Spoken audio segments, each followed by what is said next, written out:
এই যুবকেরা জাহান্নামকে নিয়ে আসা হবে 70,000 জিঞ্জির দিয়ে মারা হবে এক একটা জিঞ্জিরে 70,000 করে ফেরেশতা ধরে রাখবে জাহান্নামকে ধরে রাখতে পারবে না জাহান্নাম লম্বা লম্বা জিভ বার করে গুনাহগার উম্মতের দিকে তেরে তেরে তেরে তেরে ধরতে যাবে হঠাৎ করে জিবরাইল আলাইহিস সালাম ঘোষণা দিয়ে দেবে আল্লাহ উম্মতে মুহাম্মাদির দিকে ধীরে ধীরে যায় আরে দয়ার নবী শাফাআতুন নবী রহমতের নবী আরশ আজিমের উপরে থাকবে নবী পাকের কানে আওয়াজটা যাবে নবী আমার জান্নাতি পাগড়ি খানা খুলে দিয়ে লিবাস খানা খুলে দিয়ে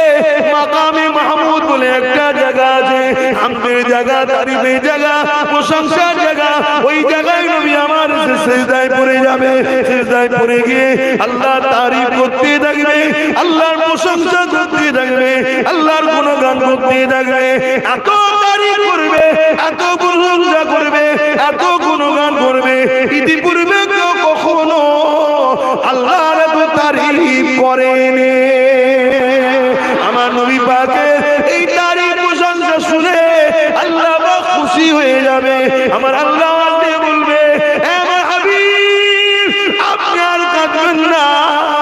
মাথাটা উঠান কি চান বলুন আল্লাহ নবী বলবে হযরত জিবরাইল বলেছে উম্মতে মুহাম্মাদি জাহান্নাম যাচ্ছে আল্লাহ পাক আমার যদি একটা উম্মত জাহান্নামে চলে যায় আমি রাসূলুল্লাহ খুশি হব না